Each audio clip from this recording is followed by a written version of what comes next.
Merci, Madame la Présidente, pour ces gentils mots. Je remercie également mon ami professeur Al-Qiwa de m'avoir invité pour vous parler de l'intervention de l'hypnose en matière dans le domaine de l'obésité. C'est vrai que je suis le dernier, on m'a dit que je fais le double, c'est ça? Alors, je vais essayer de respecter le temps parce que ma présentation elle est extensible. Donc, je peux faire les 20 minutes, il n'y a pas de problème. Alors, c'est quoi? C'est un anneau gastrique virtuel. Ça peut être un anneau gastrique virtuel, ça peut être une sleeve virtuelle, ça peut être un ballon intragastrique virtuel. Donc, ce n'est pas limité à l'anneau gastrique. Mais finalement, l'intervention de l'hypnose en matière d'obésité, ça ne se limite pas à ces techniques, mais à une prise en charge globale. Alors, finalement, ce que c'est tout simplement simuler un anneau gastrique virtuel, simuler un anneau gastrique réel fait par chirurgie. C'est-à-dire, nous procédons d'une façon virtuelle à la mise en place d'un anneau gastrique. C'est-à-dire, on va transférer le patient du divan vers l'hôpital. Alors, comment est-ce possible? Donc, on a besoin de quelque chose, on a besoin d'une structure, on a besoin d'une explication, on a besoin d'une théorie, on a besoin d'une explication logique. D'accord? Donc, c'est par exemple, les gens qui veulent le faire, hein, si vous fermez par exemple les yeux à ce moment-là, faites-le, faites l'expérience s'il vous plaît. Alors, mettez votre main devant vous, votre main, et imaginez que dans cette main, il y a un citron coupé en deux. Un citron juteux, avec la peau qui est verte, avec l'odeur de ce citron. Et faites comme si vous l'approchez progressivement de votre bouche et que vous mordez, vous croquez et vous sentez ce goût acide dans votre bouche. Faites-le. Voilà, très bien. Vous pouvez ouvrir les yeux. Les gens qui ont salivé, voilà. Alors, ça veut dire que juste l'imagination, elle permet de créer une réaction physiologique. Donc, c'est vrai. Et on est parti un peu plus loin.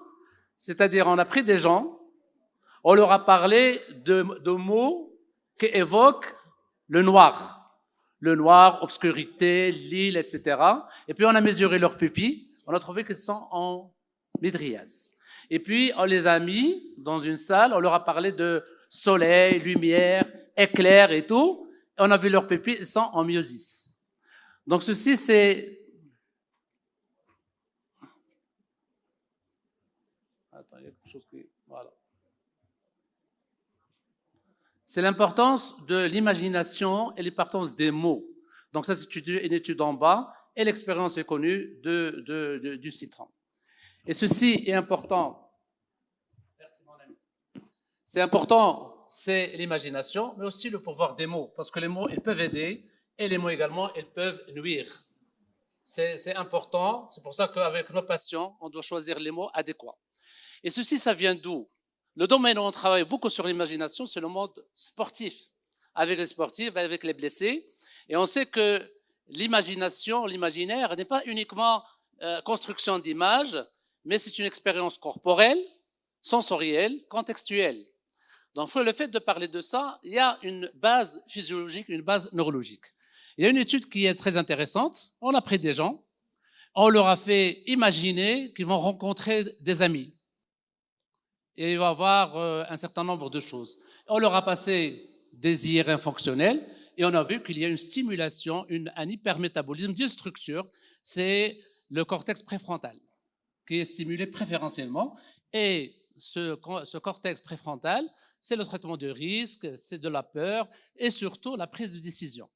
Donc on s'approche un petit peu à l'explication comment une imagination peut produire des signes physiologiques. Et c'est vrai que l'imagination, tout le monde le sait, qu'il va stimuler des zones similaires comme la réalité. Donc la différence entre l'imaginaire et la réalité, la différence est vraiment très petite. Et on voit que ça se fait dans plusieurs domaines. L'aéronautique, par exemple, avant, les pilotes vont simuler tous les vols, toutes les structures qu'ils vont faire par la suite. Et ceci, ça ne date pas d'aujourd'hui. Ça date des années 1920. Émile Coué qui a parlé que l'imaginaire est plus fort que la réalité. Alors rapidement, je vous fais une illustration. C'est une dame âgée de 36 ans, elle a 3 enfants et qui a un IMC important, qui a subi déjà une abdominoplastie, des liposuctions et qui est sous traitement antidépresseur. Et elle a un excès de poids avec des échecs de régime. Elle a peur de la chirurgie. Donc, elle est très motivée pour une procédure non invasive. Alors, cette dame, l'examen n'a pas trouvé de troubles psychologiques majeurs, mais surtout, elle a une mauvaise image de son corps. Donc là, l'enquête alimentaire révèle apport de sucre élevé, etc., l'irrégularité de prise alimentaire, et c'est une dame qui est hyper suggestible, c'est-à-dire elle va répondre très bien aux suggestions. Alors finalement, qu'est-ce qu'on a fait? Une première séance, on a géré le problème de l'anxiété et l'image du corps, et puis la deuxième séance, qu'est-ce qu'on a fait? On a transféré l'hôpital au divan. Donc, on a fait comme si cette patiente a subi une intervention pour la mise en place d'un anogastrique virtuel. Et puis, la séance est complétée par de l'auto-hypnose, c'est-à-dire la patiente va écouter sur 21 jours cet enregistrement audio. Et les résultats étaient probants parce qu'il y a une bonne réponse. Et la patiente a été suivie, bien sûr, par un nutritionniste parce que l'anogastrique virtuel, il est surtout complémentaire. Donc, on a fait d'autres patients, mais généralement, le résultat est, je dirais, satisfaisant. Alors, comment il intervient l'anogastrique virtuel? Il intervient par une diminution des apports pour améliorer ce bilan énergétique. Et c'est vrai que le problème d'obésité, ce n'est pas uniquement un problème d'apport, vous en avez parlé. Donc, l'hypnose, il ne va pas se limiter à mettre en place l'anogastrique virtuel, mais bien sûr, il va agir sur l'anxiété, sur la mauvaise image de soi, sur le stress, etc. Donc, c'est une prise en charge, je dirais, globale. Et spécifiquement, il va agir comme une restriction pour diminuer les apports. Alors, il va faire comme un anogastrique réel. Et c'est vrai que l'anogastrique, c'est une technique d'hypnose. Elle réduit le sentiment de la faim, pour vous dire un petit peu la comparaison avec la chirurgie, et l'effet est purement psychologique. Alors pourquoi on a commencé à faire ces anogastriques? Pourquoi? Parce que, ça vous le savez, c'est le problème de ces régimes. Généralement, le régime, il y a énormément de problèmes, surtout les régimes stricts, et surtout ce qu'apporte chez la patiente ou chez les patients. Cette image de restriction, l'effet yo-yo, etc., et surtout ces perturbations psycho-comportementales. Et à la suite, avec ces échecs au niveau du régime, se développe un développement du trouble alimentaire. Et le patient va rentrer dans ce cercle vicieux. En plus, à part ça, vous reconnaissez des patients comme ça. C'est-à-dire qu'ils vont être focalisés sur le poids, ils vont être focalisés sur des mots, ils vont focaliser sur certaines choses qui vont perturber leur équilibre psychologique. Alors, à part les régimes, la chirurgie, c'est bon. La chirurgie, ça donne des bons résultats et les effets secondaires ou les complications, elles sont de moins en moins importantes, qu'elle soit l'anogastrique, qu'elle soit la sleeve, qu'elle soit le bypass, il y a plus de complications. Et pourquoi on a choisi l'anogastrique? L'anogastrique, parce que l'anogastrique, vous savez qu'il y a des complications. Il y a des complications, c'est pour ça que je pense qu'il est de moins en moins utilisé. Alors, l'alternative, qu'est-ce qu'on peut faire en complémentarité? On a vu les complications et la peur de la chirurgie, la peur, le refus, l'échec des régimes, le contexte psychologique. On peut proposer un outil complémentaire qui n'est pas nocif. Donc, on place un anogastrique imaginaire. Et cet anogastrique imaginaire, ce n'est pas uniquement une image, mais il va aboutir à un changement des habitudes alimentaires. Et la personne, grâce à l'hypnose, grâce aux techniques d'activation de la conscience, elle va se connecter sur soi-même. Ça, c'est important. Alors, l'hypnose, pourquoi? Pourquoi l'hypnose? Parce que l'hypnose augmente la faculté de l'imagination. Et on a fait une étude on a commencé à raconter aux gens une histoire, et ils écoutent cette histoire, et on leur raconte la même histoire sous hypnose. Alors, s'ils écoutent uniquement, c'est-à-dire l'autobiographie, on va stimuler, on va activer juste le lobe temporal. Et s'ils écoutent cette histoire, les yeux fermés, c'est un état hypnotique, tous les lobes sont activés. C'est-à-dire comme s'ils vivent cette histoire. Donc c'est l'imaginaire qui reste important et qui a une place importante dans le changement. Alors l'hypnose, vous le connaissez depuis une éternité. Vous connaissez Milton Erickson, c'est l'hypnose ericksonienne qui parle de l'inconscient bienveillant, qui parle de la base, c'est la dissociation. Je suis là, je suis ailleurs, l'esprit est là, le corps est ailleurs. On parle de ce rythme nectéméral, c'est-à-dire à un moment, je suis actif et à un moment, je suis dans un état hypnotique. Et puis, avec les états de conscience modifiés, vous avez probablement entendu ça. Mais tout ceci, c'est pas vrai. Ah oui, c'est pas vrai. C'est juste des théories. Actuellement, on sait que l'hypnose ou les techniques, c'est une activation cérébrale. C'est une action sur les neurones, sur les cellules gliales. Il y a des réseaux. Au lieu de parler d'inconscient et de conscience, c'est des réseaux. Vous m'écoutez, vous êtes actif, vous êtes attentif, vous activez votre réseau attentionnel. Il y a des gens qui me trouvent ennuyeux, ils sont être dans une rêverie, ils sont dans un réseau par défaut. Et parfois, ils se réveillent, ils sont dans un réseau de séance. Donc, on parle de réseau. On parle de réseau sur lequel on peut agir. Eh bien, l'hypnose va activer ces réseaux et active d'autres choses. Elle va activer des endroits au niveau du cerveau qui sont responsables de la coordination, de la réflexion, de l'efficacité, des émotions. Donc, tous ces éléments, ils sont prouvés scientifiquement qu'ils sont actifs par l'hypnose.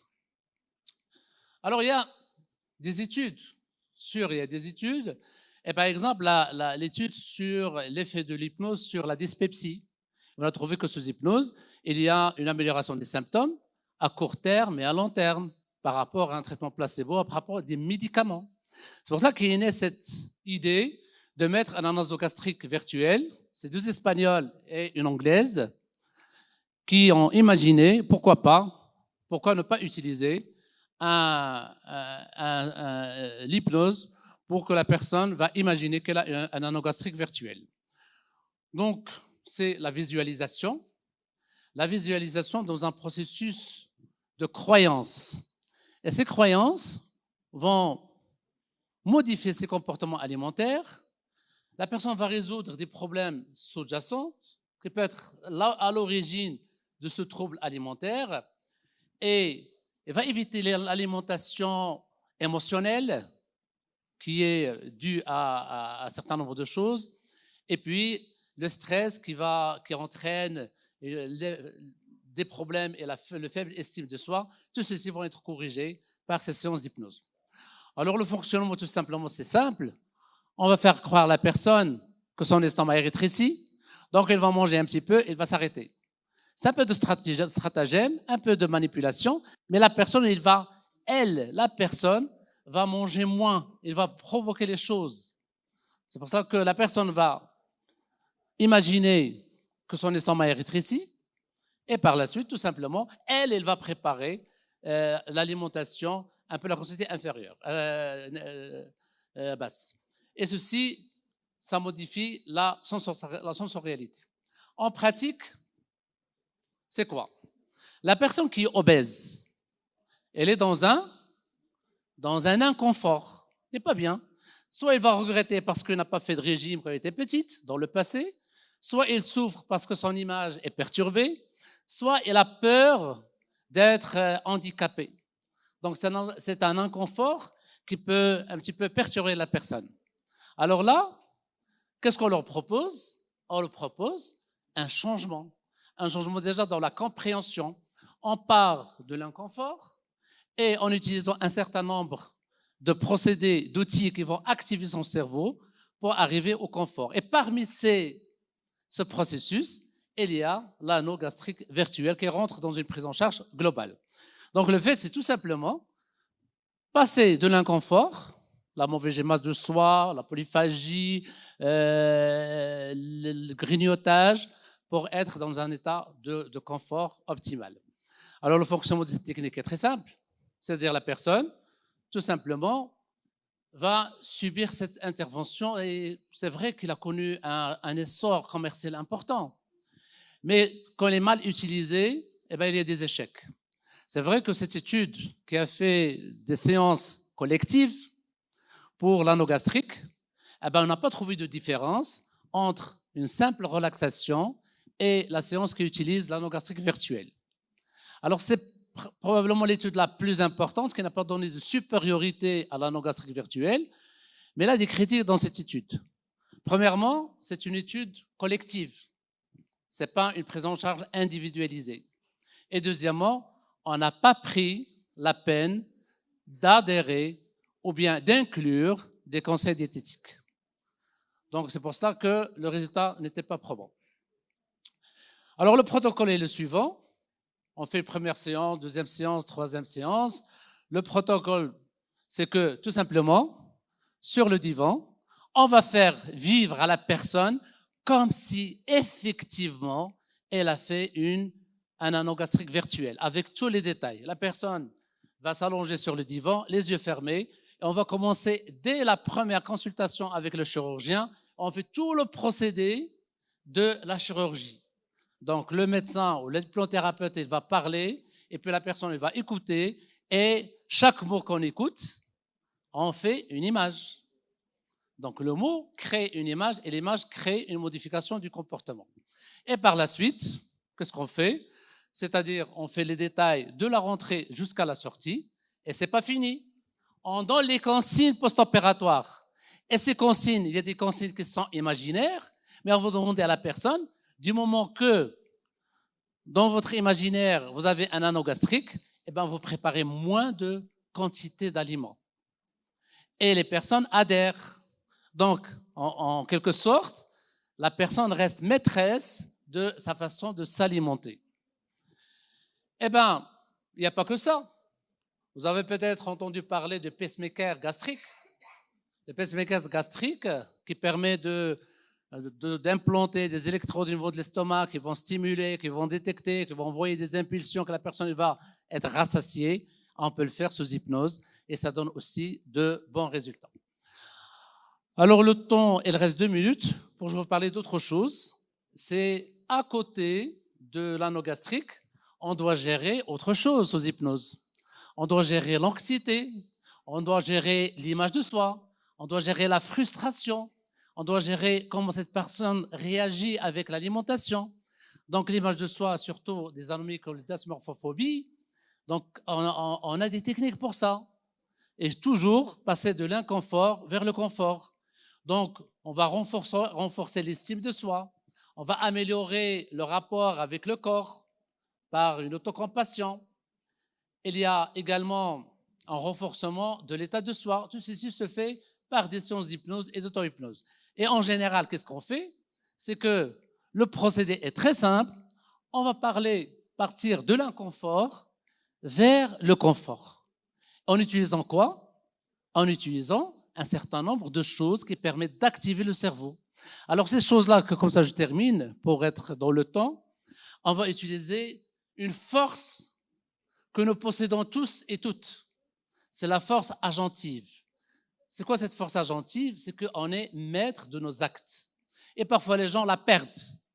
Cette force agentive, elle est très ancienne, mais je crois à Bandura, qu'il a un petit peu trouvé qu'il y a une zone dans le cerveau, le précunus, qui permet de stimuler cette agentivité. Alors, comment stimuler cette agentivité? Eh bien, tout simplement, en agissant sur un certain nombre de choses. Le premier, c'est le modèle vicariant. C'est quoi le modèle vicariant? C'est que si je suis un modèle qui n'est pas bon, je vais emprunter un autre modèle. C'est pour ça que je raconte des histoires. Tu as une personne modèle, une idole, c'est-à-dire je me compare à quelqu'un qui a réussi dans sa vie. Ça, c'est l'effet vicariant. L'auto-efficacité, c'est-à-dire, madame, monsieur, je vais te rappeler tous les moments de votre vie où vous étiez efficace. C'est-à-dire, vous avez réussi parfaitement, vous avez devant vous des difficultés et vous avez réussi. Donc, vous avez quelque chose qui permet cette auto-efficacité. L'encouragement, il est important, et surtout les ressources. Les ressources de la personne est importante. Je suis à 2 secondes pour vous montrer ceci. Tout simplement, c'est que on passe toujours par l'expression de l'inconfort.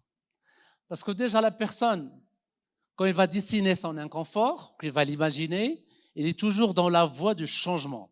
Déjà quand tu exprimes ton inconfort comme ce ballon, etc., déjà tu veux changer.